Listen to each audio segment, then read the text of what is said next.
guys, today I wanted to shoot a video for the Schools at Home channel that I'm a part of, and I wanted to go ahead and share with you how much money I spend on my children's educational materials.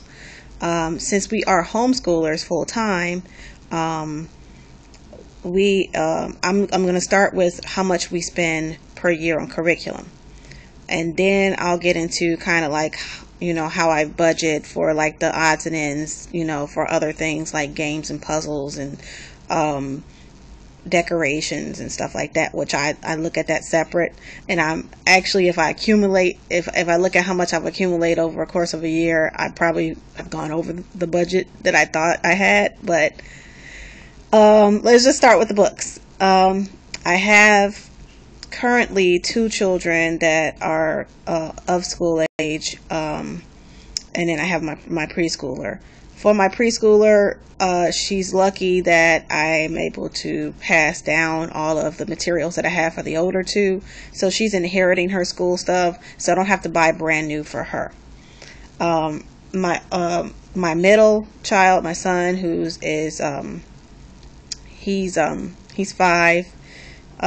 He inherits a lot of his sister's stuff, but then there's other things I have to get brand new for him. Like, for instance, the things that are compostable, the things that are consumable, like handwriting books and stuff like that, and the math book workbooks that you write in. I have to replenish those. But of course, I don't have to rebuy teacher's editions for him because I should have them for my oldest, which that works out there. So that's money saving there. Now my oldest, that's where usually the big money comes in, because I buy her stuff new for when we need stuff. And so you get how it goes.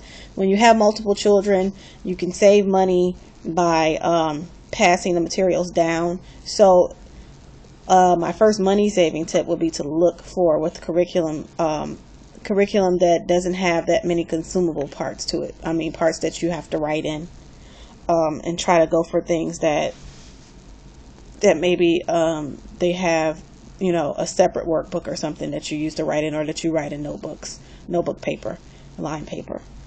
For our curriculum, we're eclectically classical, so we do follow some things that are similar to the classical model, and then some things that we just kind of pick and choose what we like. Right now we're doing math, reading, spelling, grammar, handwriting, Latin, science, and history and geography for my oldest child. So last year, I spent, let's see here, between the 2 of them, because I didn't have my preschooler included in on this price last year, but last year I spent about $350.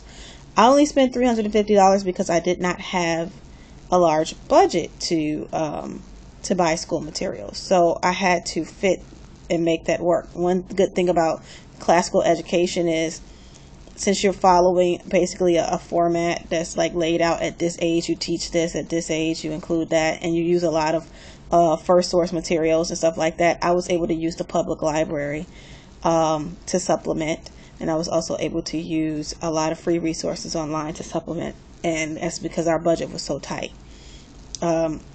If you go to my channel, Ejahi, EJAHI, and you look at under homeschool freebies, I've given a lot of the websites that I've used that I find really helpful. I've done a little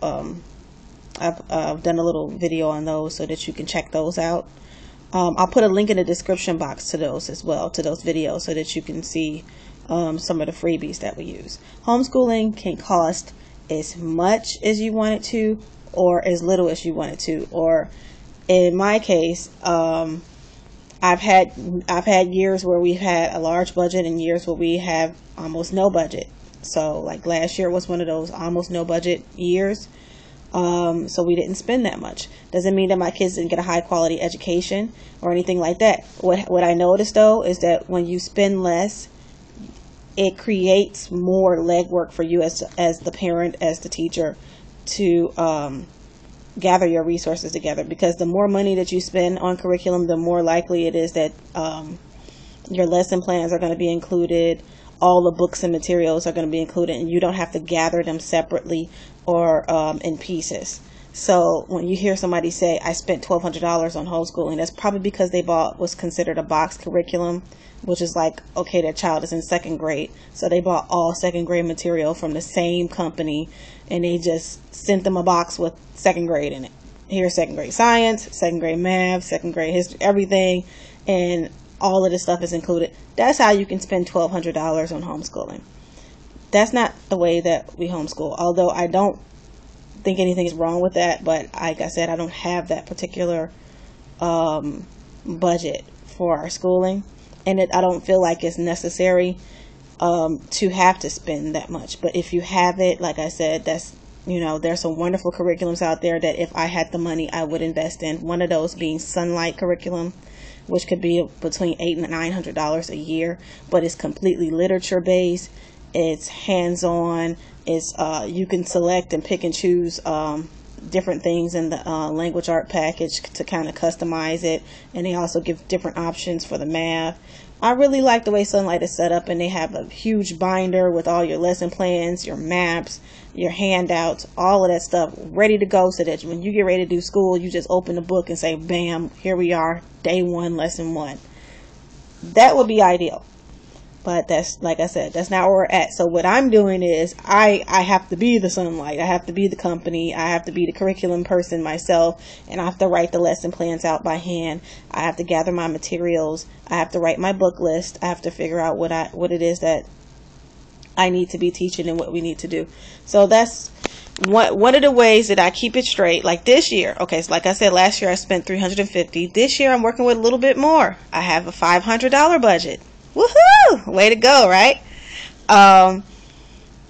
With that $500 budget, what I do is I save money by going to my state homeschool convention, and my state homeschool convention happens to have a used book sale. So before I go to the conference, I go to Donna Young Printables and I print out a curriculum fair battle plan. Okay, here's my curriculum fair battle plan sheet from last year, and on there they have sections where you can write. They have English. It's separated in English, history, science, and math, and it gives you sections, a middle section on here for notes. So I go ahead and I write down what I need to look at, that I just want to peek at and see what it looks like, and then I'll write down the books that I'm trying to purchase. That way you have, because at the convention you can touch and see and look at everything, but you want to write down this is what I came here for list. No matter if you use this printout, which I'll put a link in the description box for that or not, or whether you use just some piece of paper that you write down what it is that you've researched online, that you have an idea in your head that this is what I'm going to use, this is the budget that you set to purchase whatever it is that you said that you want to use. When you get there, you look for plan A first. Now, if plan A is not turning out to be what you thought it was going to be once you look through the materials, the good thing about having these notes is you have those things that you want to check out as well. Take a look at that. That's plan B. I mean, did I say plan A? Look, I'm getting confused, but plan A and plan, you get what I'm saying. I'm not going to edit that out, so I apologize. But you have your plan there, and you have your backup plan. And like I said, do not go there without a list. You go into a curriculum fair without a list, you come back with all sorts of things. Because if you're like me, you're going to be like, ooh, this looks good. Oh my God, that looks so wonderful. Oh, my kids would love to use that. Oh, and see, then there you go. And it's just like shopping when you're hungry and you get back home and you're like, what did I buy? And then don't be afraid to go to the curriculum fair. And if you don't find what you're looking for, don't be afraid to go home empty-handed. There's nothing wrong with that. You can always order online. Usually during conference season, which usually starts somewhere at the end of April, going all the way into August, the first week of August is homeschool convention fair season. You should be able to find deals. And then you should be able to find those post convention fair deals as well, because people want to get rid of that stuff that they have sitting in those warehouses. So you're going to find the free shipping deals. You're going to find the 10%, 10 to 25% off deals. They'll be there. So if you don't find exactly what you came there to get, then by all means, don't be afraid to leave empty-handed. It's okay. But at least you'll get that opportunity to see what's out there and budget accordingly. I try to utilize as much as I can as far as my resources with the used book sale, because used is all, it's used, and not having to pay shipping is good. The other place that I can find stuff on discount, eBay. eBay sells a lot of things. You can look, like I said, but with eBay, one thing to look out for when you buy materials on eBay is to know the actual retail price of the item, so that you realize if it's a good deal or not. Okay, like for instance, I seen a curriculum on eBay one time that they were selling for $10 over the retail price. I would thought that was kind of strange, but that's what the bid had gotten to. You need to know what that retail price is, so go to the website of whatever it is, so that you know what it costs directly from the provider, so you know if you're getting a discount or not. Then the other places that you can check are Homeschool Buyers Co-op. Homeschool Buyers Co-op is a website that they do bulk orders. So when a certain percentage of people make a commitment to purchase a particular item, then it discounts the price. It goes from like 10%, 25%, 35%, 50%, based on how many people are putting in a promise to purchase for that particular item. You might want to look into that. Other things are thrift stores. I'm big on thrift stores. I use a lot of literature in our curriculum, so anything that I can get for 50 cents, 25 cents, $1 at the thrift stores. That's why I make Booklist. I'll put a link also in the description box to some of the book lists that I have that might be helpful to you guys. I have literature lists that are separated not by age or grade, but they're separated into like picture book, easy reader, chapter books, novels. It's separated, nonfiction. That's how they're separated. So I'll put a link to those lists. I'll also put a link to the subjects that we cover in science. Like we do a science rotation because we do classical with the science. So we did life sciences our first year.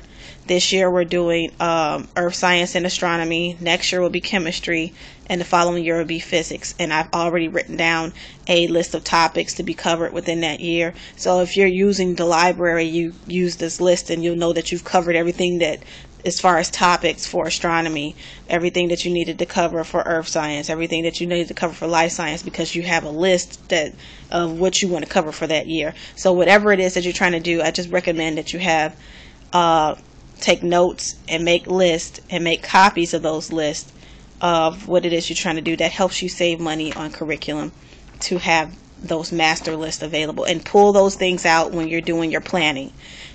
Pull those lists out, because you want to have that in the front of your mind, that I can do this without having to buy something. So even though this curriculum that my friend told me about, or that I saw online, looks like it might be good, if you find out that your budget is only $150, you can't purchase something that costs $45 just to cover handwriting, then you need to let it go and realize what you are able to cover without having to put the money out there. So like I said, I save money by shopping at the used curriculum fair at my homeschool convention. There's eBay. There's the public library for free. There are websites that show you how to homeschool for free.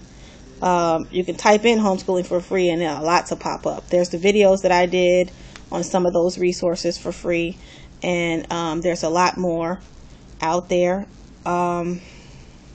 Like I said, just type it in. And then there's doing unit studies and doing lap books. And homeschoolshare.com is one big